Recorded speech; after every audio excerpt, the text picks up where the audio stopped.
Is it you created it? You're sustaining it? The only thing you do is put food in your mouth. Well, everything that happens after that, who's doing that? You're doing that? It's all being broken down, the carbohydrates, the fats, and the proteins, and are all going. You've got between 60 to 90 billion cells in your body as a human being. Okay? Every one of these cells has the need for a specific amount and type of nutrient. You believe that? 60, 70, 80 billion cells, and they all need, it's like, can you imagine an oversimplified example is like you've got 6 cylinders, 8 cylinders in your car, you got a carburetor, right? So it's giving a specific amount of fuel to each of those cylinders, right? And if it goes a little off, then what happens? You're gonna have, ultimately, this stuff sputtering, and then ultimately it just conks out. So can you imagine we've got like 60,000, 60 billion, 70 billion cells that all need a specific amount of nutrients all the time. And it's happening for about 8 billion people on the planet. So who's in charge of all of that? You're doing that? You're seeing about all these billions of cells? Okay, leave your cells. Are you your liver function? You have anything to do with that? Your heartbeat. I mean, how much do you control that? The functioning of your brain, even. We have nothing to do with that. And then we have the audacity to say, this is my body. It's not your body. It belongs to us. You're going to have to give it back. And therefore, you need to take care of it also, by the way. So therefore, good health and looking after your health, as you will see in our asla from Nabi alayhi salam onward, very concerned about that, because this is an amana. You don't look after this amana and you go back to Allah subhanahu wa ta'ala, and you didn't watch how you ate, you didn't watch your sleep, you didn't watch your exercise, you didn't watch all this, and that your body, by the time you're 40, you were diabetes, heart problem, obesity, and did you take care of that amana?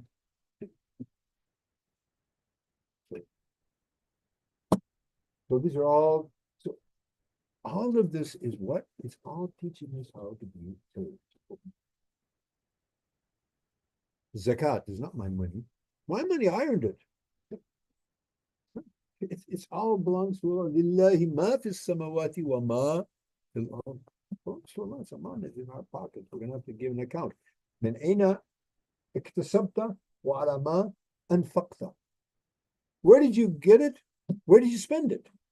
Some of us are like, okay, it's all halal, so I can just squander it any way I like. Be held to account. You're going to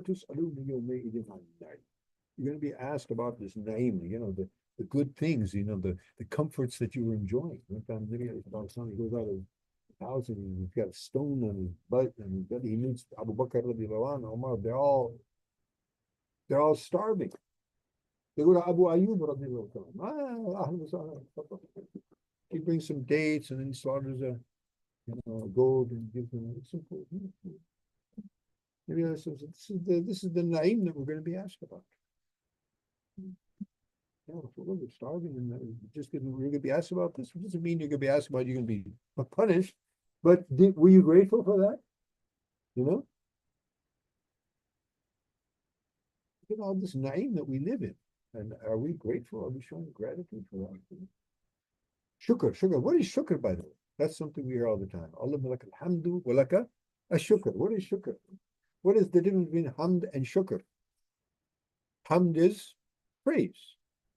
So we praise Allah subhanahu wa ta'ala for it. Because he's praiseworthy, number one, because he deserves praise. He's the one where all goodness comes from. Everything comes from. And secondly, because not only that, but he has given so much to me. I should be so grateful. Praise him for that and show shukr. So one shukr is we acknowledge on the tongue. I'm grateful, no, I'm not grateful. And that grateful feeling should enter into the heart. So the heart should feel gratitude. And then the utilization of that ni'mah should be in a way that demonstrates that I'm grateful. Amali, shukr. That I use that ni'mah how Allah wants me to. Right? Interesting. We have these billionaires and trillionaires. We have a trillionaire yet? Probably not too long. But we got all these billionaires, and they got all this billions of dollars. We had billionaires also back in those days. But there's a big difference. Yesterday we were talking about Warren Buffett, he's a very rich guy, and he had a fortune of around 60 billion. He gave away 30 billion. Wow. It's not to be scoffed at. That's a pretty huge contribution, 30 billion, but he's still got another 30 billion. So he's not having any kind of problem, right? Now, we have people in our ummah, even from the time of Sahaba, that they would be of that status. But Uthman bin Auf, I mean, the fellow was given fortune after fortune by Allah, and he would spend it in the way of Allah, and he would get another one. So the difference between the rich people of the world and the rich people of this ummah who understand about Ubudiyah, they would look at these riches as saying, yeah, Allah, this is Aman. It's like the guy who's the what do you call it? The guard of the bank. He's guarding the treasury, guarding the safes and all that. He starts thinking this is mine and starts spending it, and what's going to happen? He's going to jail, So this is how they would see this wealth. They would say, this is amanat that Allah has given me. What am I doing with it? So they would take out what is moderately sufficient for their needs. The rest of it, they would channel it, they would invest. Invest in what? Bank account of the hereafter, which may look like different things. The needy, the poor, the destitute. Somebody needs to get set up in business, they'll fund him, give him a good loan, can't pay it back, write it off, forget it, and so forth and so on. Utilizing that in the best possible way. Being business people, also they understood this is the real investment. It's the long-term investment. Lan tabur, tijaratan, lan tabur, it will never end. Whatever we invest in this world is going to end. So all these resources that we have also, so these ibadat are teaching us how to be proper slaves, how to live a life. Okay. Now, let's going back to the words of Al-Hashim. So he says also, Daib ala ibadatillah. So continuously engage in ibadah, because that's the essence of what he was created for. That's a manifestation. That's going to, impact everything else that he does. Right? Al-mutamassik bis-sunnah. Who was his role model? The Prophet sallallahu alaihi wasallam. So everything the Prophet ﷺ did and the philosophy behind everything, that was in trouble. That was it. And they were all trouble. And then lastly, he says, how much time do we have, by the way? Huh? 10 minutes. Okay. And the last thing he mentioned in another riwayat, he mentions, these are not people that argued with people. Now we have this thing, and munadha, debate, one-upmanship. In Urdu, they say, jawab dena. You ever heard that one? Somebody says something, I have to reply to that. Give them a reply. How many people went to, schools and whatnot, and they had the debate team or the debate club or whatever? Did you have that? You didn't do that? No, I didn't either. I thought it was a stupid thing to do. Anyway, but then it's a big deal. And, when you get into university, that becomes a bigger deal. And then when you become a politician, that's what it is. It's all about how you can, knock out this guy, knock out that guy. I'm the one, So one time, so Hassan, he says, these guys, they don't do that. They don't argue, they don't debate, they don't get in all the polemics. And but they spend their time spreading the knowledge of wisdom of Deen. And somebody accepts it, alhamdulillah. They're happy about that. Somebody rejects it, alhamdulillah. They rejected better than me. They rejected the Prophet and all the Anbiya. Okay. Abu Hanifa rahimahullah ta'ala. He's sitting there giving dars, and that dars of, in Kufa was quite an interesting thing. I don't know if people read about that, but our madhab al-Hanafi, it's called madhab al-Shuri also. It was unique in the sense that Abu Hanifa always had this huge crowd around it of ulama of language, ulama of, this and that, and so forth. And he would throw out a masala. What do you think about this? And they'd start discussing. And they'd have, discussion, debates on these things, and you go around and then we do. Anyway, so it was very interesting mode of teaching. We don't see that too much, even though we're Hanafis, we should think about that. That's very interesting way of teaching. I had one teacher in Makkah, in Nahu. We'll talk about that after Dhuhr, you want to hear about something. But that was how that dars was. And everybody. And that was where you throw out a question. Hey, what's the Arab? And we had these ulama came from Syria. What's going on here? this is right to be in the Haram, right behind Hatib. So Abu Hanifa, so it used to get kind of heated sometimes, and people would say, hey, it's the way. He said, they don't learn except like this. They have to, get it out and let's talk about it, discuss it, and come to a conclusion. Anyway, so Abu Hanifa, rahimahullah, he's sitting there in his majlis and, dars is going on. This fellow comes, stands on his head and starts cursing him. You, Abu Hanifa, you're this, you're that. And he doesn't answer. He doesn't reply to the guy. He just carries on. This guy's on his head, cursing him and, bad mouthing him. He doesn't pay any attention. So then the dars finishes. Abu Hanifa gets up and he's walking to leave the masjid. And this guy's right behind him. You're this, you're that. And he didn't pay any attention. So he's walking down the street and this guy's walking behind him and cursing. When he gets to his house, now, for the first time, he turns to the man and he says, look, I would like to enter my house. If you have anything left to say, can you kind of finish it off? And the guy just like, so it really just kind of hit him.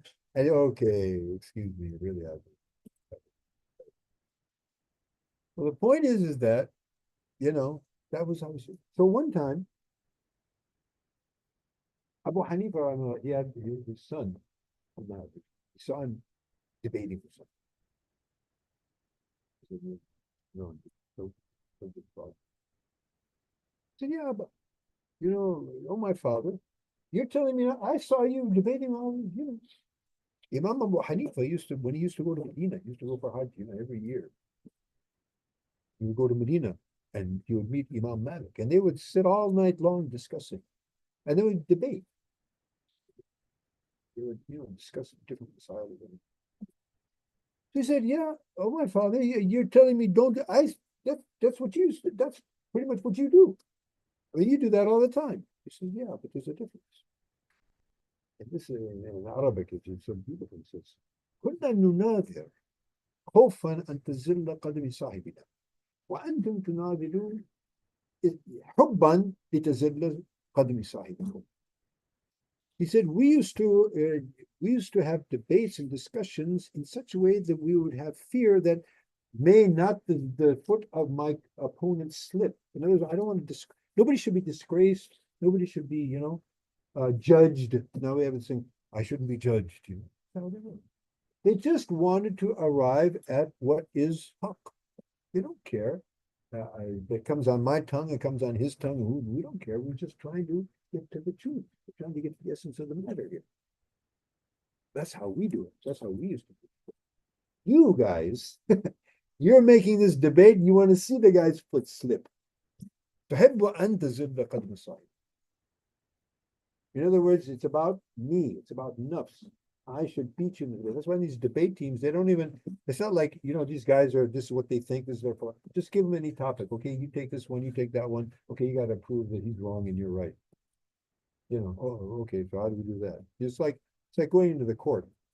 I remember one time, funny thing, one time in Pakistan, we were meeting lawyers, inviting them to come to masjid. And this, I went to this lawyer. I said, okay, you guys are really great guys, mashallah, awesome people, defending the rights of people. And he said, look, our our work is we just tell lies in the court, and that's how we make it. I said, well, we told the truth now, so come on. So that's not what it's about, and it becomes an ego thing, even in the name of Deen. I'm defending the Hanafi madhab, and so I'm gonna have to knock this guy down. One time, Maulana bin Nuri, Maulana Muhammad Yusuf al bin Nuri, you heard the name? The great ulama of our era. So, one of his students told me, one of my colleagues in bin Nuri told me. He said once we were in class, and there was a masala of where the Hanafis and the Shafis had this, their long debate. But anyway, at the end of the discussion, Maulana bin Nuri was.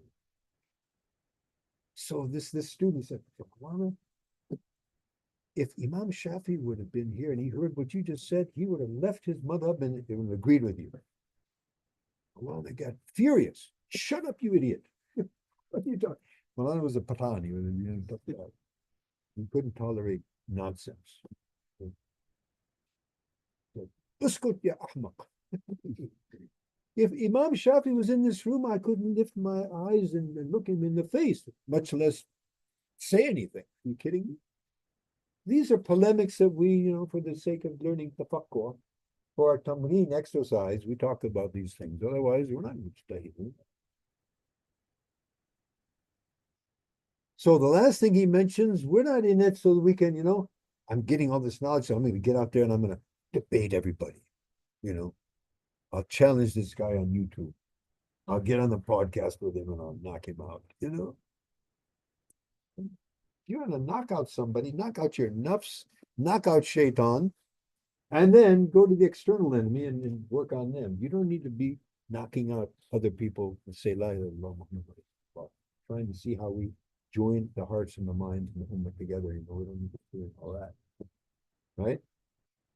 So anyway, these are some thoughts that I had, and I wanted to share with you all, because probably, even though I'm talking all these things, that I haven't been able to do much of it, but perhaps you people will, as the hadith says, رُبَّ حَامِلِ فِقْهٍ إِلَى مَنْ هُوَ أَفْقَهُ مِنْهُ.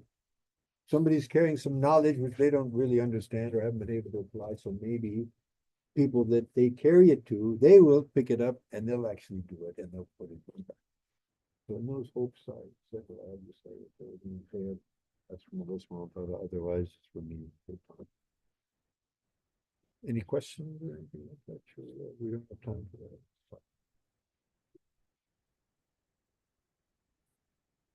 I see you didn't write anything. That's good.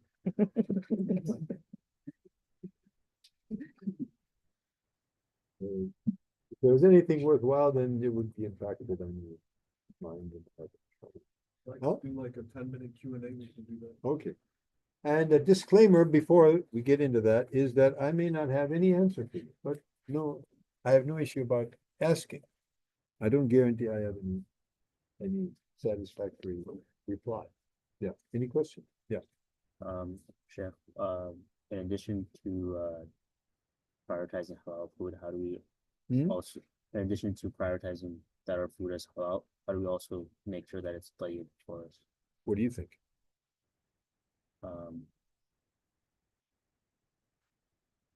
There's the. Well, let's look at the Quran. What does the Quran say? Huh? Kulu mimma fil ardi halalan tayyiban. That's what it says. So it's very interesting that, people say tayyib, yeah, halal. Well, wait a minute. Already halal is there. So what's tayyib? That must be something extra. Right? So halal and tayyiban would infer that it's halal, but it's also tayyib. So what is tayyib? Tayyib has a huge amount of meaning. It means delicious. And Allah subhanahu wa ta'ala, whatever Allah's given us to eat is delicious. Until it goes into an Indian or Pakistani kitchen, and then it comes out, we don't know what it is. It turns into something. Yeah. If somebody wants to know, how do you know something is an Indian dish? I said, well, if you know what you're eating, can't be in here. Cook it to death, spice it to death. Anyway, that people have their own. But tayyib would infer all these things is delicious, it's good, it's wholesome, it's beneficial. And it's extremely relevant, particularly in this day and age, because a lot of what might fall into the characterization of being halal, I don't think it's tayyib. Like potato chips. Halal, haram. Potatoes, vegetable oil, deep fried in like sponges. It's just absorbing this vegetable oil, which has been, it's at whatever level of heat and how many potatoes it's already cooked already. It's become toxic. It's become carcinogenic even. And but still, can you say it's haram? I don't think so. But is it tayyib? Is it going to do any good for you? Except I have a thing I call the triple B foods. Triple B foods, meaning big belly builder. And big belly, by the way, it's not a joke. It's very, we have the thing called visceral fat, which, by the way, unfortunately, the people of the subcontinent are very prone to. And that's why, you see, the stomachs kind of enlarged, and they're not necessarily, overweight, but that's for some reason genetically. And what's happening is you're not just getting fat around the, external, but internally this fat is going, it's fatty liver goes around the liver, goes around the kidneys and intestines, and it causes havoc. Very, very dangerous, and all these very dangerous types of what is that? Effie's called cafe. So that's very dangerous. So, and Allah subhanahu wa ta'ala also tells us, Inna Allah ya'murukum an tu'addu amanati ila ahliha. Give the amanat back to, we mentioned that. This is an amana. If you don't take care of it, you're going to be asked about it. We knew that this is not good for us. This is destroying our health. And so that's okay. What do you mean? I mean, it's logic. It's not rocket science. It's pretty much logical stuff. And it's very unfortunate, those who have, been, introduced to me in my work. So that I have a whole series on this kind of stuff, right? The reason being that I did that was because traveling around the world, I see the condition of Muslims health-wise, it's horrific. Everywhere. It's horrific, terrible. And we seem to be, like so many other things, we seem to be the last people concerned about it, But it's killing us. And my own colleagues, particularly in the Madaris, my own colleagues, ulama, by the time they're 40 years old, they can't stand up and pray. They're in a wheelchair. Guy's 40 years old, 50 years old. Come on. It's not like they're gluttons or anything.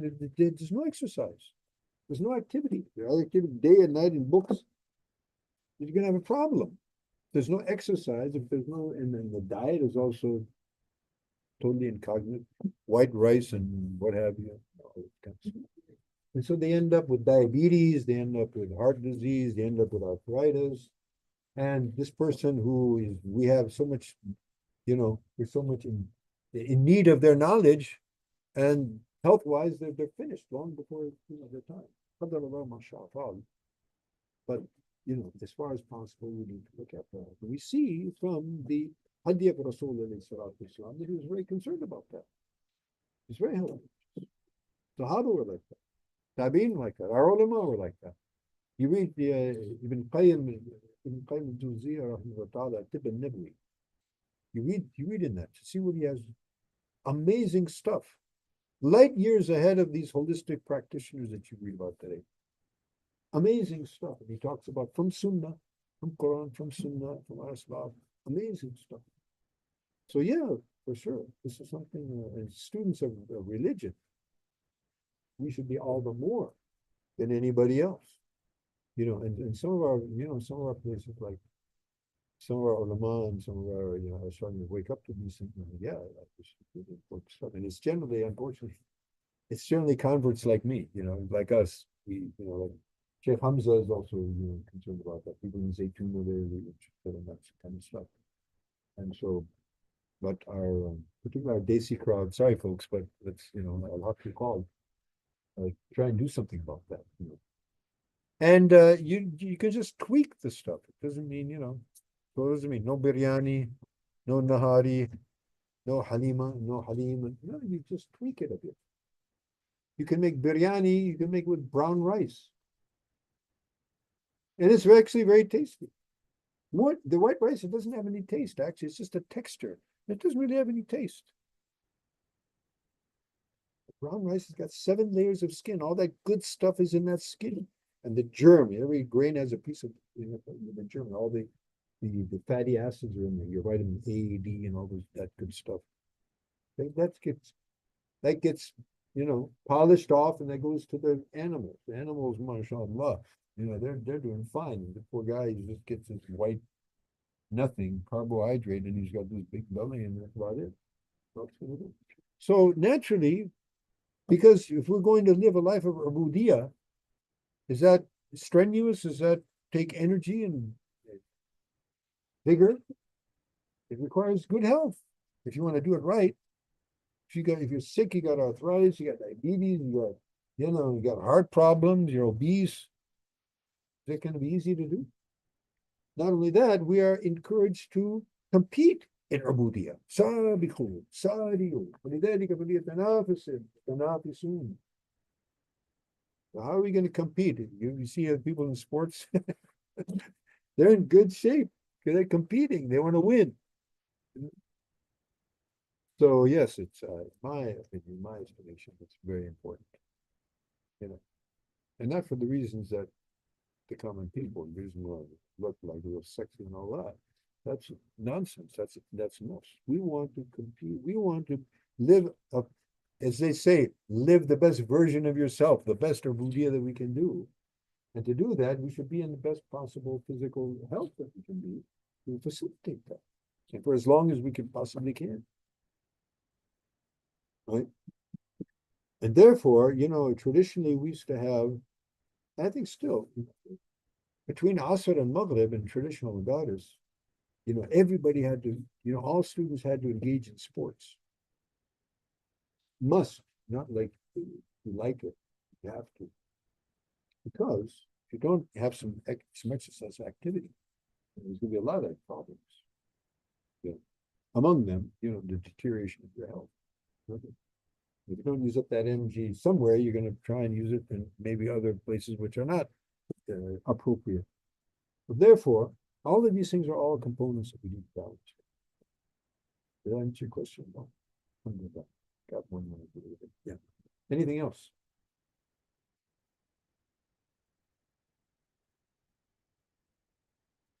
So break for lunch. So now we'll be able to put into practice this and see. Hopefully we have things. We have brown rice. We have brown rice, you see. Yeah, they know about me, so then accordingly. سبحانك اللهم وبحمدك نشهد أن لا إله إلا أنت نستغفرك ونتوب إليك سبحان ربك رب العزة عما يصفون سلام على المرسلين والحمد لله رب العالمين صلاة الله وفقنا وإياكم كل ما يرضى.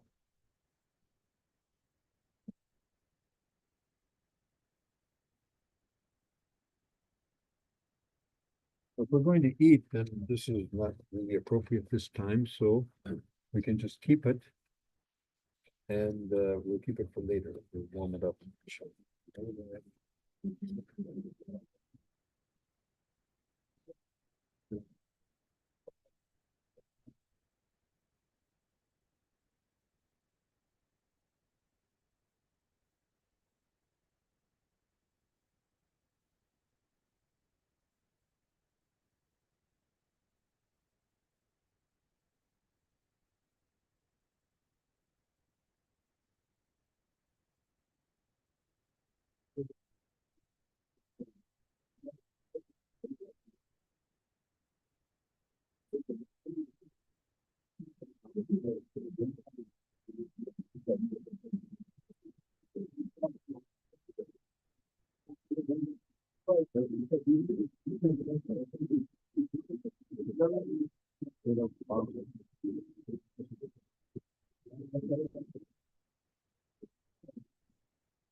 Yeah,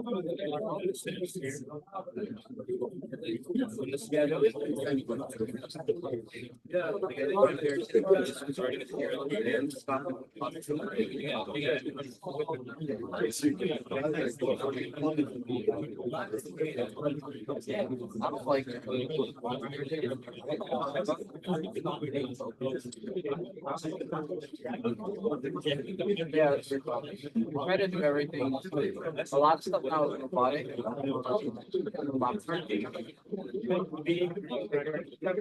All robotic. Stuff all relatively very here.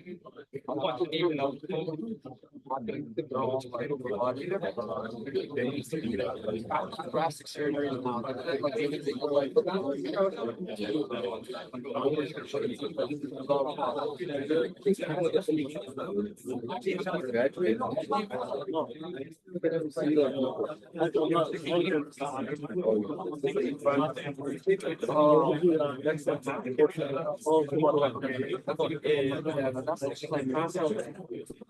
Only in the morning and then another class at 16.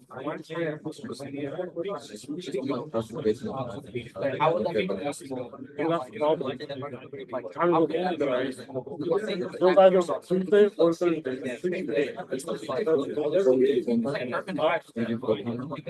No, I mean like for that one fall class, it's capsule for high school.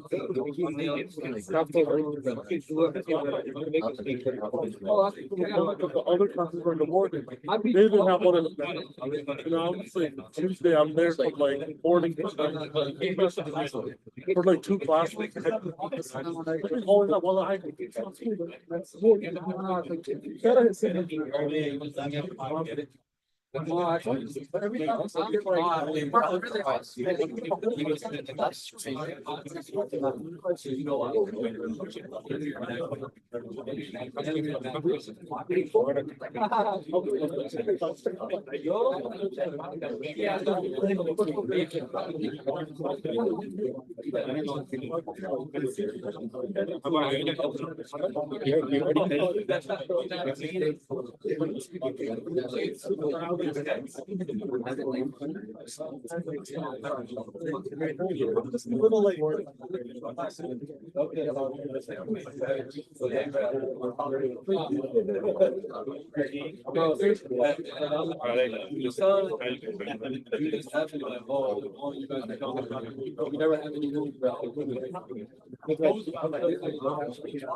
Yeah, that's what I'm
either this or He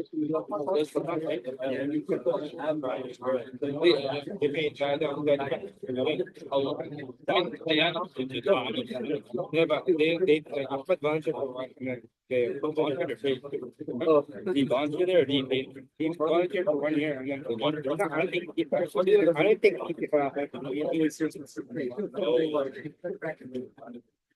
well, I might have like a bit. I already got some other stuff. I'm playing that. But I mean, it's the same like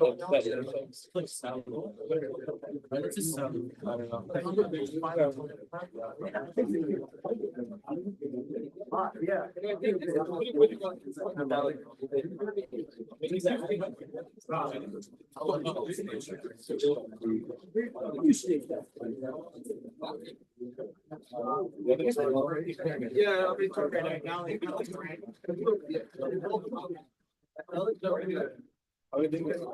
can sit down, chill, put out the thing, the door right after.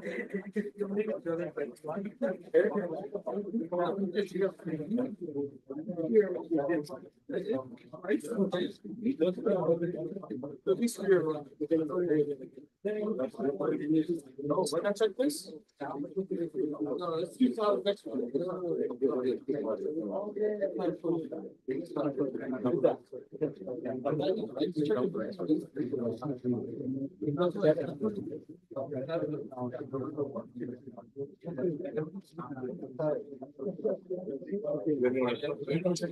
There should be.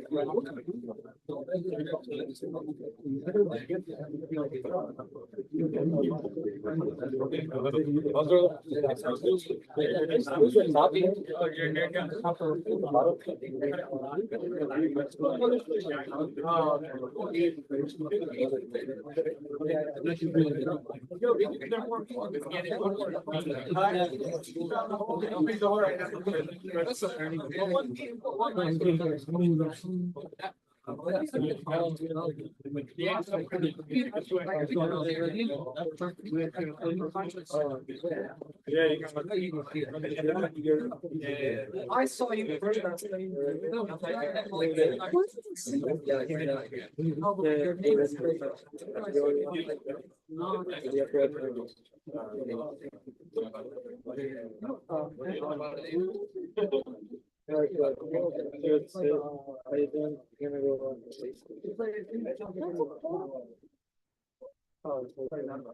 Take water over there.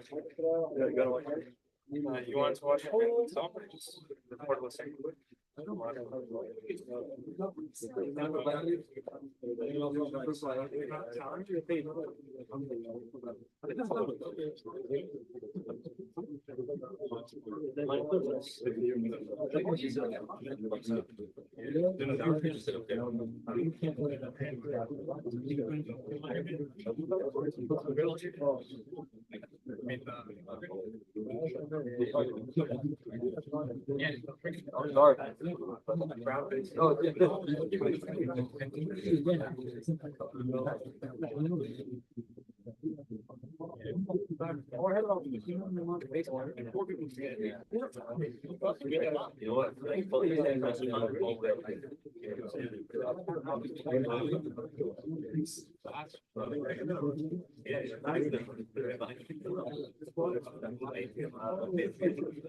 I do the same thing like this.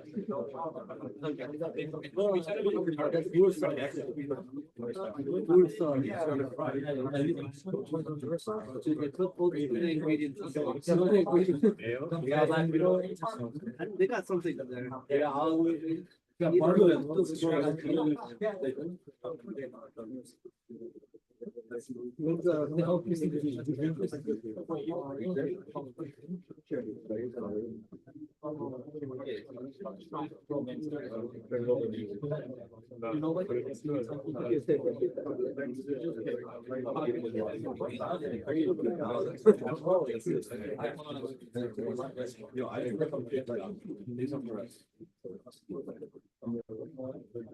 What's your thoughts on that?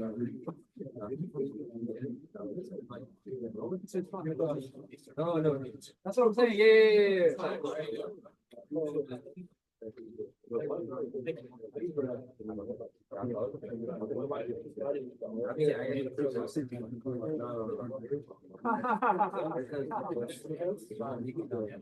On the newer side.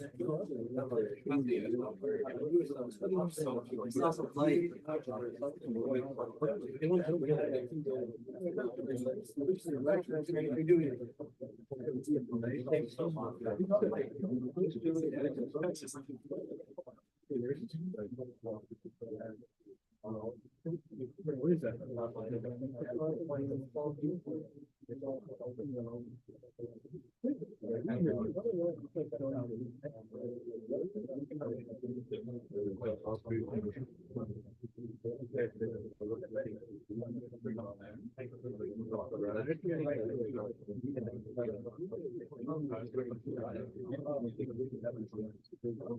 Yeah.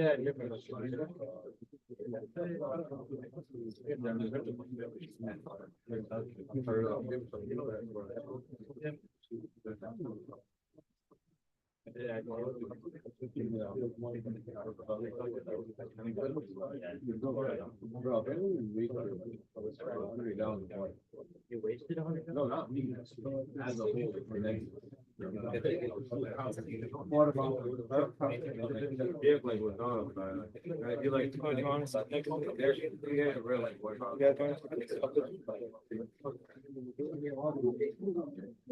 Not here, it's not more like, what? Other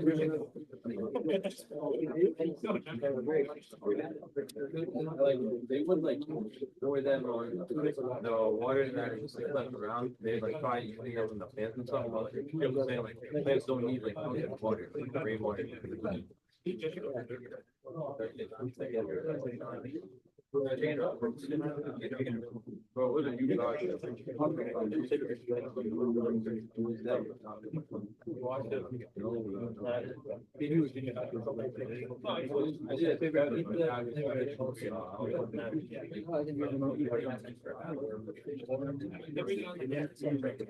I think the better on the road than not.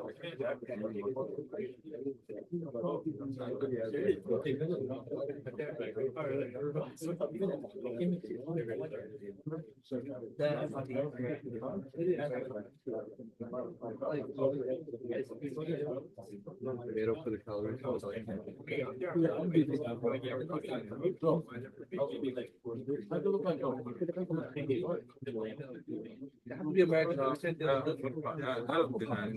Be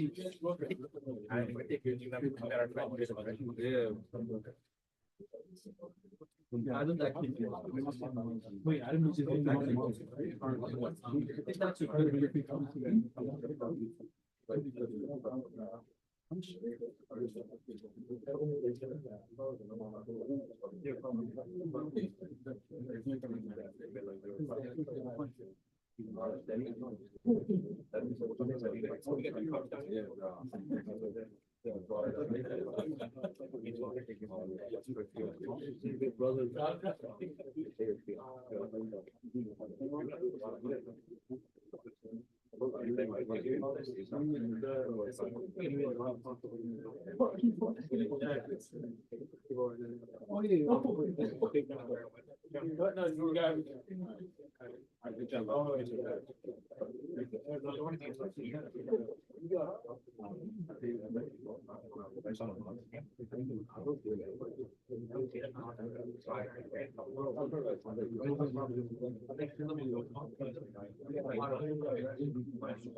You're ready to take me.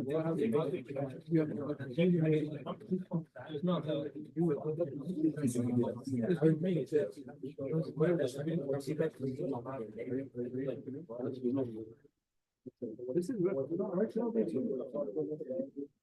No, they will say you have to make up like the law, and that's a straight up and then they're gonna make a section.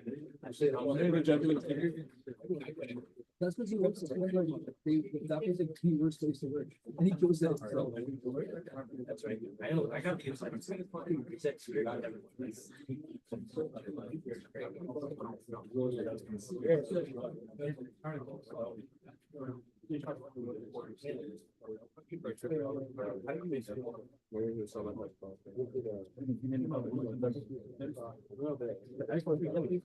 I worked there.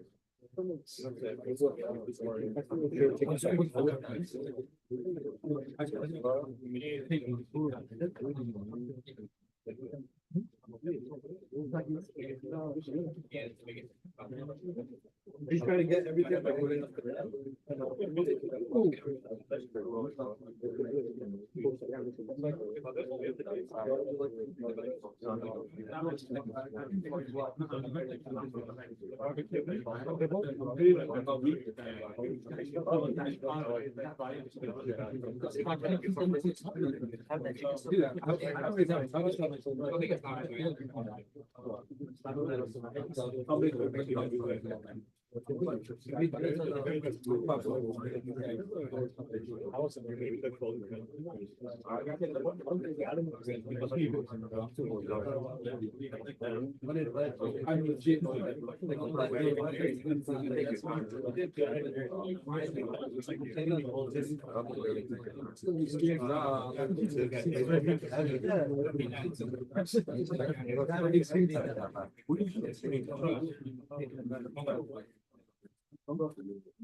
You're able to.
I'm in that.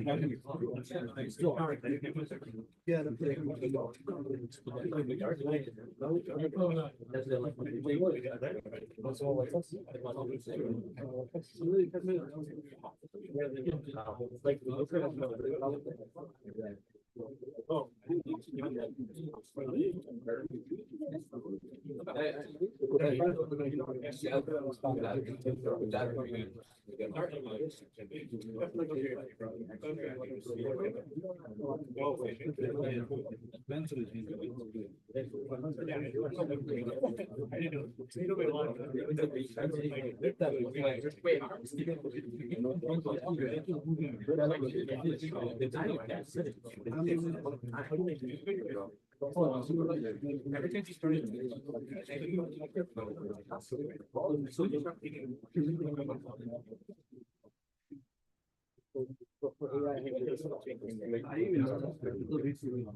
I think the vibe is really good.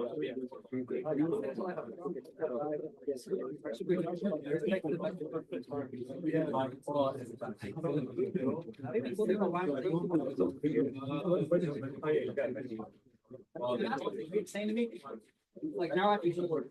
I'm like, oh, no. And it's like, I've seen guys like. I was like,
wait, people kind of figured that out. Oh, yeah. All right, John knows he's gonna go, which one to do, and I need to.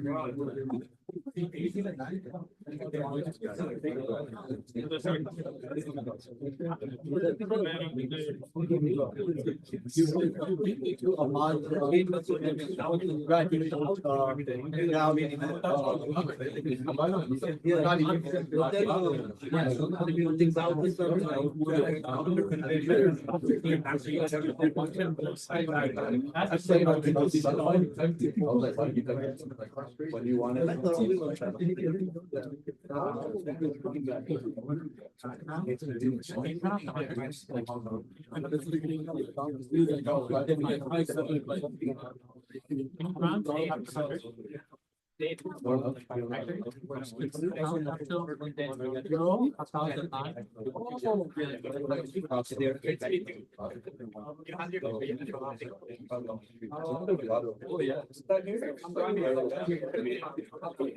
No, it's fine. I saw you all like.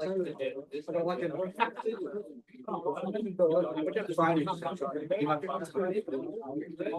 So bad. Like a.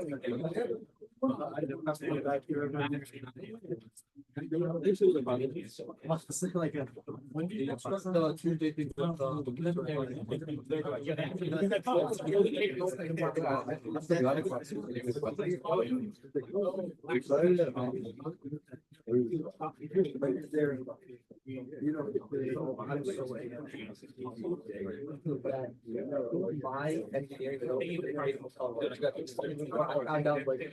Like 3 weeks ago.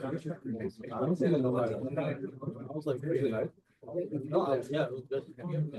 How was that going? I was like, what did this happen? It was like, no, it's going so well.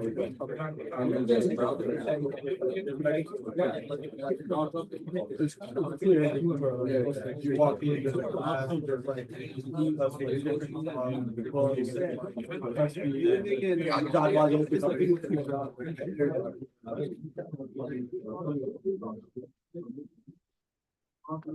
Hey man, where do you think I'm really for? I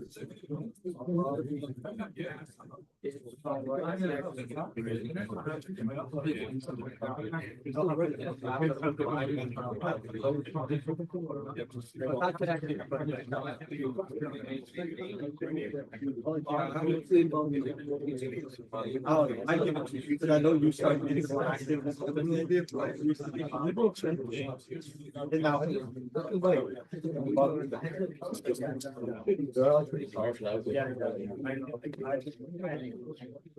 I called them, like now, I called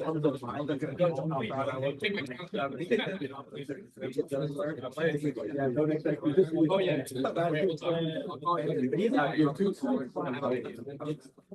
Yeah, no, like, people need to, like, You should have talked about it.